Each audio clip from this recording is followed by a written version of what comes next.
Previously on the Kite Show. There's been a bit of a complication. Hey, I think there's a new hot blonde in town, so I think you can take a backseat for this episode. I'm going to take over the presenting, so get out for now. Yeah.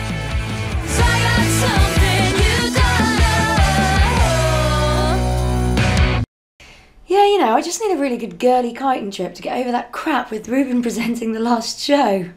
You know, somewhere, I don't know, Egypt, somewhere sunny. Hang on, I've got another call. I'll call you back. Okay, bye. Annelies, hey, it's Jim. How's it going? Jim.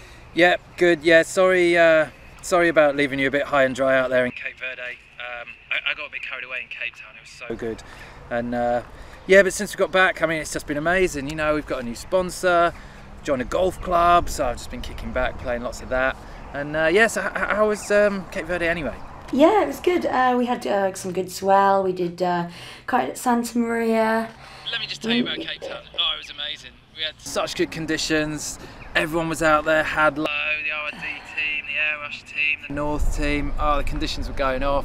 Pros and locals were ripping really well. We had pool parties, we had brides. Oh, it was just amazing. Annelies, you still there?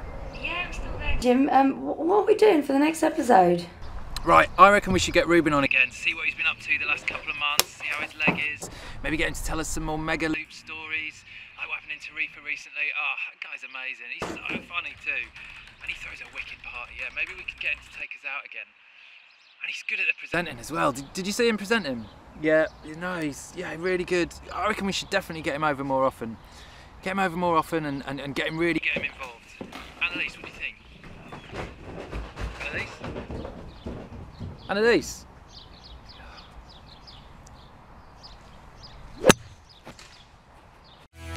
In a two-part special, Susie May shows me around her hometown of Cabarete before we catch up by her pool to get the lowdown on her career and what makes her tick.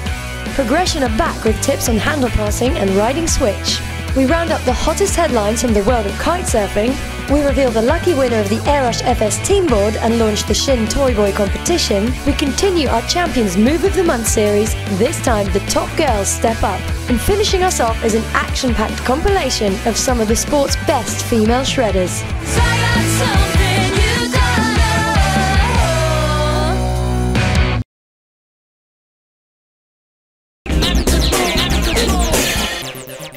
Well, I finally made it out to Cabarete and I'm about to be picked up by Susie May.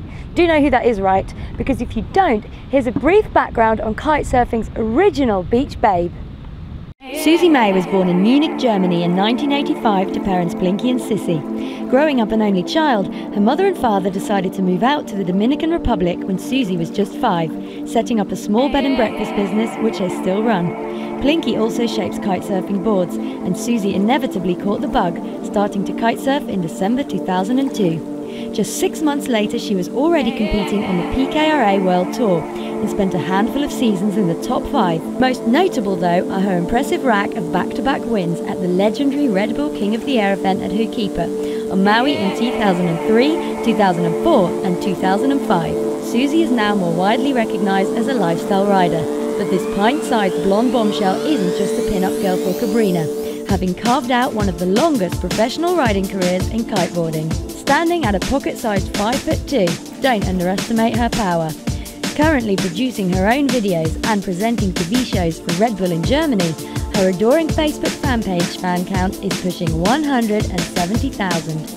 We caught up with Miss May to take a peek into the lifestyle of kitesurfing's original hard-charging princess. Hey Susie! Hi, welcome! Shall I get in? You want to show me your first spot? I'll show you my surf spot.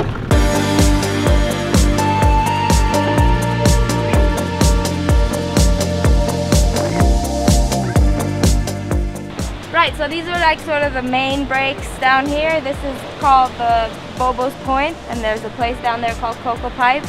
And this is the right, and over on the far side is the left. There aren't that many waves today, but it's still fun for longboarding. Like, this place is cool because there's always something. And then in the afternoons when it gets windy, you can come down here doing a downwinder, either from Kite Beach or Cabarete or even as far as La Boca. And it's nice because it's flat and there's a really good freestyle kicker spot. And then there's a good low sand spit at the end where you can land. So cool. so this is Kite Beach. This is usually where I come to have lunch after surfing or a late breakfast. And just behind me is Agualina. That's the Cabarete Center where I kite out of. And yeah, now I'm gonna show you town. Awesome, let's go.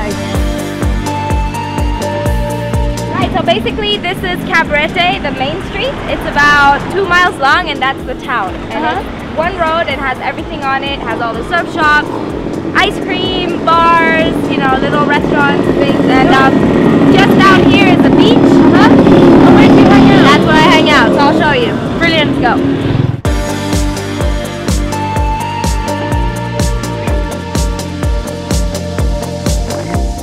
Right, so now we're on the actual main beach of Cabarete. It stretches all the way around the point till about Kite Beach. And just behind me is Lax, which is one of the main bars where I usually hang out. And this is cool because there's all sorts of different bars and restaurants right here on the beach. And yeah, it starts in the morning and ends, you know, whenever at And night. what time do you go home? I'm not gonna say that. That's a secret. Okay, that's fair enough. But I'll show you where I live now, shall I? Perfect. Right, so this is my house. Cool. So my parents have like apartment rentals. And that's them. It's nice because we're right in the middle of town, but it's still just, it's like a little oasis tucked up in the back, you know? Yeah, it's very calm, very quiet. So this is my dad's board shop. He's actually a kiteboard shaper, and this is where he kind of works. Now he makes these handmade, like just custom kiteboards made of wood, and they're quite cool. They're quite unique. Don't really see many of these around. So that's an authentic May board. Yeah. They're called kiteboards Cabarete. These are my pet turtles. Do they have names? Yeah, the big one's called Shrimp Gone. Shrimp what? Shrimp Gone. Because I had a shrimp in here and then it was gone and I blamed the turtle for it. Okay, so the last place I'm going to take you is up at La Boca, which is my local flat water kite spot. Okay. It's where there's just a river going into the ocean. There's a little bar where you can eat yummy fish. And nice. It's where I kite every day. So let's go Sounds check great. it. Let's go.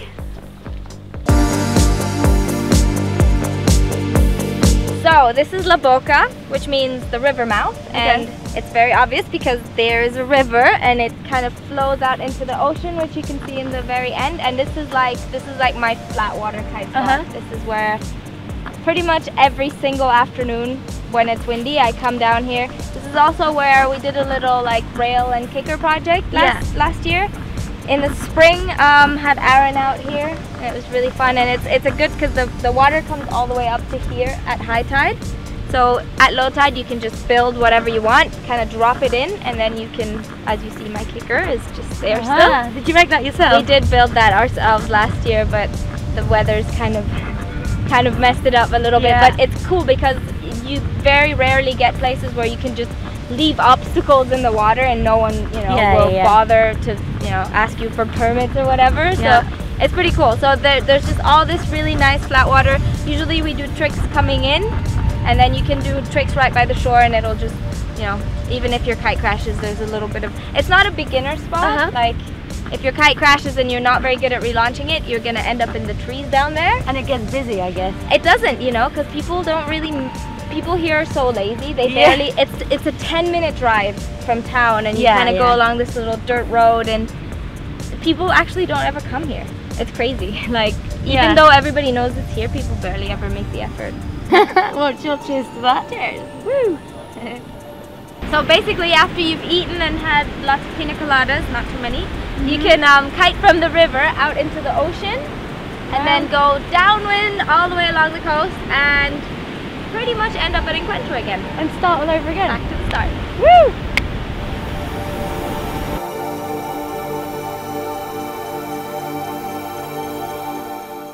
I can't believe I didn't get to go to Cabarete and interview Susie May by the pool. Yeah, whatever.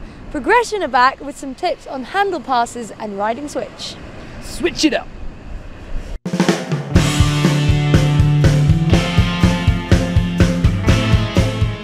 In episode 2, we started you off with the fundamentals of competition kitesurfing. Unhooking, the Rayleigh, and the S-bend. So the next steps are 2 areas which build on these earlier aspects and will bring a whole new dimension to your kitesurfing. handle passes. Once you start progressing, you'll try landing tricks to blind or rat. But ultimately, you're going to want to start passing the bar. Strength plays a part, but technique is just as important. Top tip, the bar into your hips.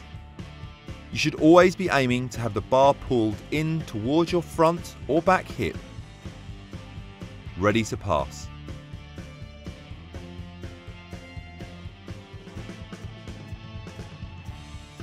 In reality, it might not always get that close, but the focus should be in that direction. Switch. We all have a strong side for different tricks, but the real skill is relearning to do it the other way round. Way harder than it seems, but landing a trick switched is a big point scorer. Top tip, practice. Unfortunately, there isn't a quick fix for this. Every trick is different, but one thing is for sure, you need to persevere and try again. Getting someone to film you will help you see what you're doing wrong. Obviously, there is a multitude of ways in which you can take a simple Rayleigh or S-bend, throw in some further rotations, grabs, and the all-important handle pass to keep you busy on the water. But even if you're still working on the basics, try out a local competition and force yourself to try something new in your next session.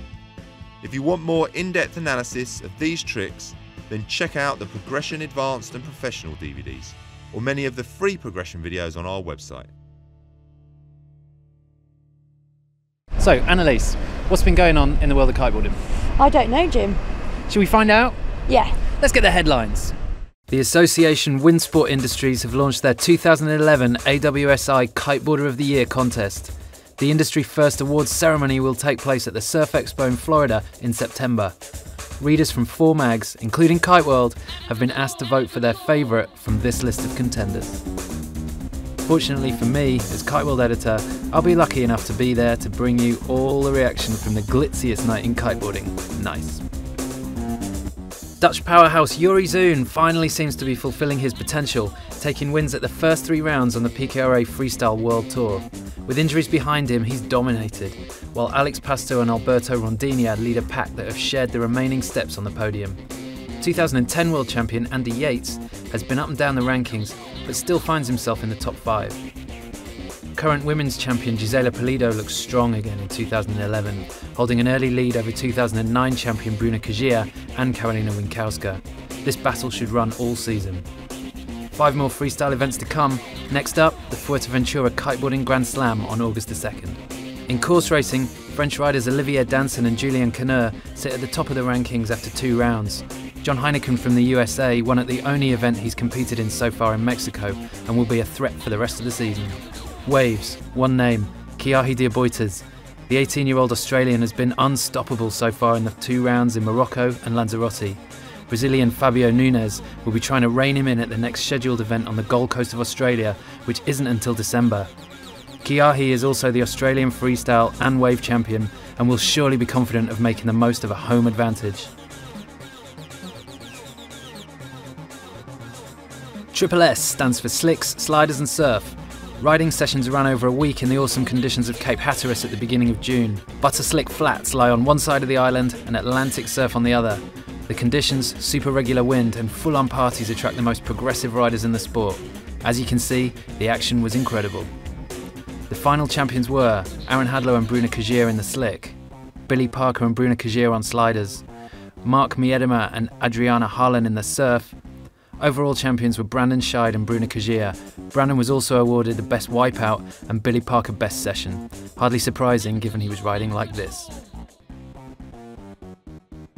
2 events have been run in the BKSA Pro Freestyle Series.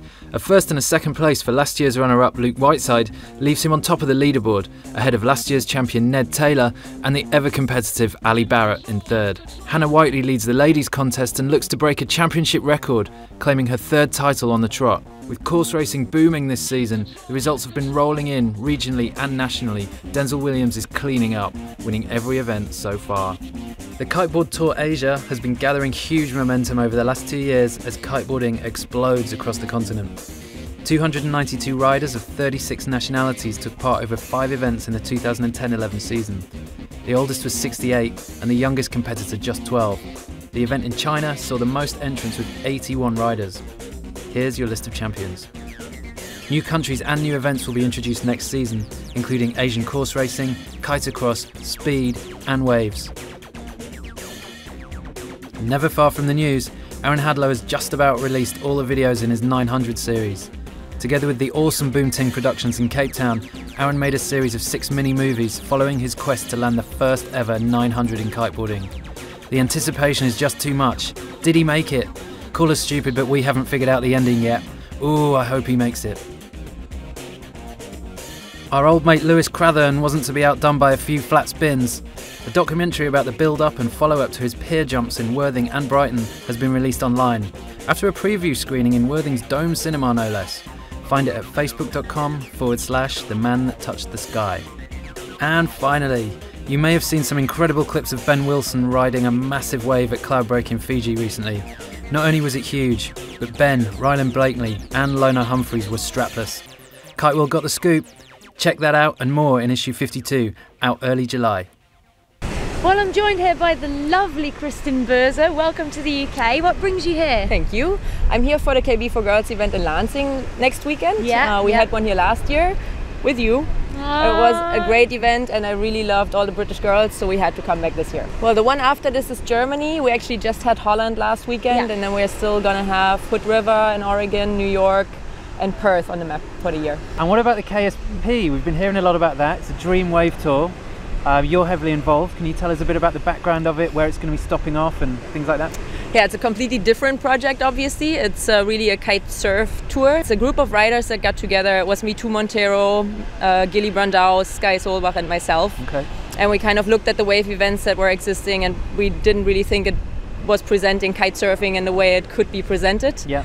And so we want to bring the sport to prime locations in their prime season, and we're going to go to Mauritius, Peru and Cabo Verde this year. Fantastic. And hopefully we're going to see some really good action there. Hopefully you get some good conditions as well. Yeah. Have you got a long time at each event to allow for conditions? We're going to have 7-day events with a 3-day possible extension period, so that gives us 10 days. And we really made sure that we are in those locations in their prime season, wind and wave season. Yeah. So fingers crossed, but I think we should really get something. It's going to be quite exclusive. We're kind of really modeling it after the ASP tour, so we're only going to have 24 male and 12 female riders on tour. Okay, there'll be some lucky people on that tour. Yeah. It'll be good. And good people. Oh yeah, yeah. I mean that was one of our goals too, obviously, you know, to really get the best riders of the world together to battle it out for the World Championship title. Good. It's all very exciting. And what's the website? It's kspworldtour.com. Brilliant.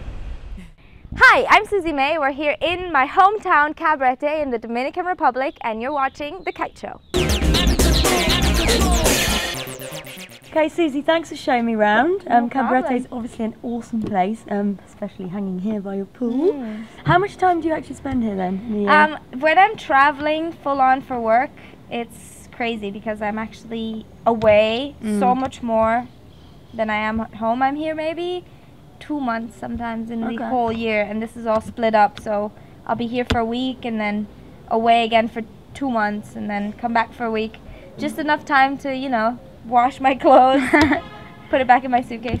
Now what really motivates me is to go to places I've never been to. So I'm getting to see so much more of the world than back when I was just kind of doing the PKRA in Europe and a few spots and, you know. Yeah.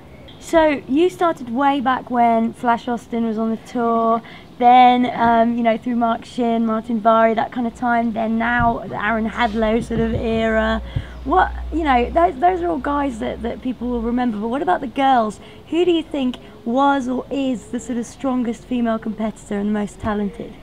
Well, I mean, like you say, because I started so long ago, I'm still so in awe of Cindy Mosey because she just went for it. She was crazy hardcore back then. Yeah. You know, and I'm sure if she hadn't quit, she would still be winning everything. What kind of thing is it about her? What kind of trick I don't or know. style? She was a gymnast, So I think that was one of the main reasons why she was obviously also very good at the whole kiting straight away. And then, I mean, after that, obviously Gisela, Pulido, and Bruna, they're the two girls I really look up to. Gisela is just machine-like. She never, you know, she doesn't fail.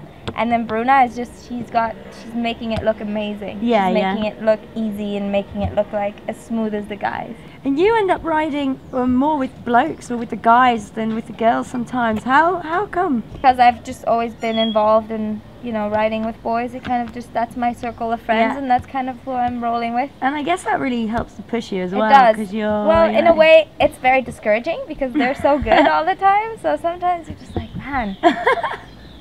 Like, and then you get to ride with another girl and you're like, oh my god, it's not me being a complete retard, it's actually that we're not guys and we're not super duper strong, right? But it's you know, I would love to see more girls, and I would love to ride with girls all the time. If I had a choice, that's what I would do. So, like, of all the riders, who's the most inspirational rider, and what is it about them that makes them special? I guess the biggest influence on me has been Dre, just because he's a teammate and we've always been hanging out since day one. And he's actually, I reckon he's the main sort of person that's really walked me through this whole kiteboarding thing. He got me sponsored by Cabarete, or introduced me to Cabarete, and he's just always been like my mentor, and he's always given me good advice, and obviously he's one of the best out there. You know, ever since he's been around, he's been trying to push the rails and the, you know, core wake style, so I've been trying to follow along with that, and it's fun. I mean, it's one of those things that you're just like, man, how are these guys that good? Why am I not? Another rider that has always influenced me a lot throughout the years, whom I've also met very early on in the game, is Aaron, and he's, I mean, it goes without saying, 5-time world champion, he's unbelievable kiteboarder, but there's just energy about him when you're riding with him. He's very sort of, he's motivating, you know, it's almost like he makes it social, like you're kiting together rather than everyone go off and kite and do their own thing. And he's, you know, he's always taken time out of his day to sit down and explain stuff, and you know, it's one of those things where it's like, ooh, I'm gonna do this trick and make sure Aaron sees it. And like, if I land it in front of him, it's gonna be amazing. So it's one of those, he's very like good energy, I think. You're injured. What's the problem and what's the outlook? Basically, I tore my ACL and my meniscus and shattered a few of my bones, my patella and my tibia head. I was at the CWC in the Philippines at the Wind or No Wind event, and came off a kicker, and I was wakeboarding, not kiting, so you know, it's one of those things, you really, you know how to do something on a kite, doesn't mean you can do it on a wakeboard, and I learned that the hard way. So I had surgery in December, and now I've just been doing rehab. I'm not allowed on the water until September, I think. But you're paddleboarding? But I can paddleboard. Which is amazing, because I think I would have died by now if I had been off the water. You know, it's just, I can imagine that. Crazy. When you get back in the water, what's the trick that you're what kind of stuff are you really looking forward to? Well, first of all, just launching a kite. I haven't launched a kite in 6 months now, and there's another 3 to go. So I think I'm gonna really enjoy. I dream of it at night, of like just launching and just watching it fly. It's really odd because when you get to kite as much as we do, usually you don't really care if you have a couple, you know, weeks off where there's no wind or whatever. And it's going to be a slow process. I'm not going to obviously be able to go straight in and do all the tricks again, but I think the main thing I'm looking forward to is just getting out, riding beyond the reef and jumping off a wave and just flying through the air and being like, okay, this is good, I can land this, my knee's okay.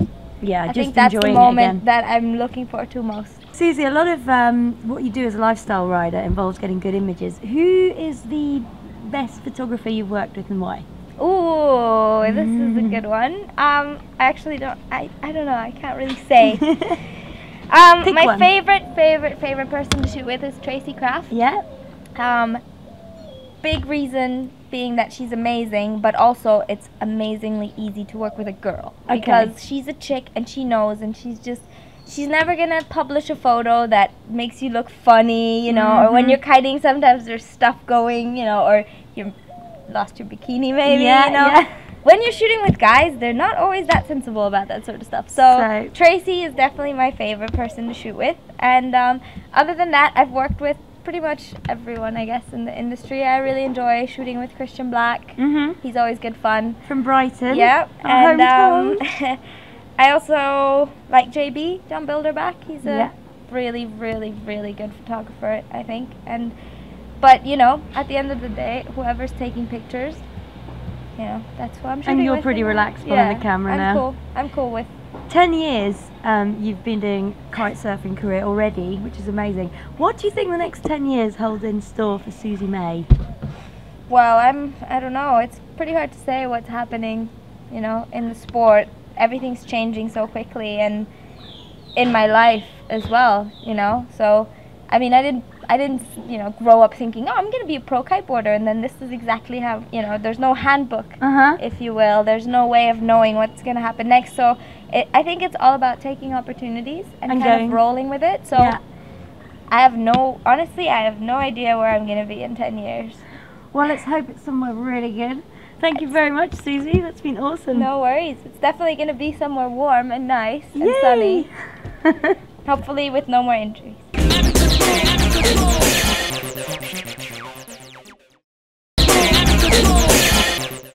Last episode we ran a competition to win this board, the Aerosh FS team.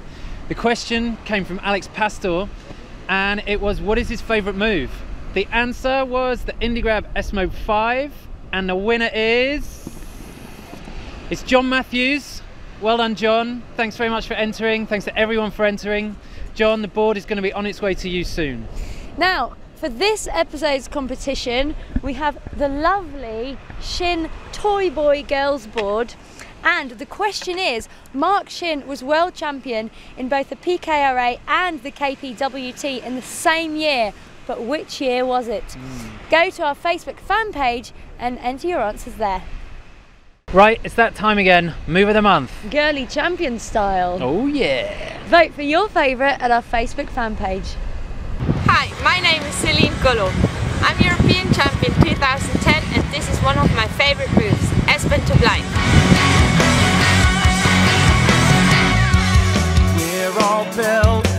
Hey guys, my name is Isela Pulido and I'm PKRA 2010 world champion and this is my front blind move. But we give it names.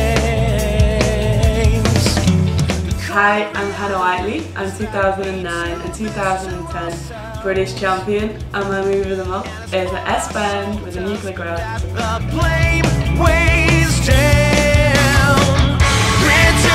Hey guys, my name is Cabarete, 6 times Dutch champion, and the trick of the month is an S-bend to blind. Check it out.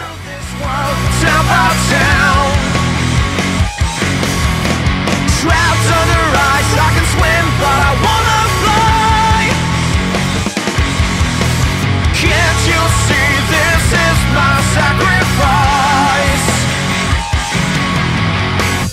Well, we hope you like our shiny new site and that you've enjoyed watching this episode. As always, you can leave your comments on our Facebook fan page. Now, a lot of the music this episode came from a kite surfer in Exmouth in Devon called Ben Asselman. He goes under the artist name Digital Impression. He got in touch through Facebook. If you make music and you want to do the same, we'd love to hear from you. And I'd also like to thank Arn for supporting this episode, and thank you very much for watching. Now, playing us out, we got a load of chicks shredding. We'll see you next time. Jim, I can't believe that you got the tie times wrong and we filmed all this without any kiters in the background. Tell me about it. Seriously.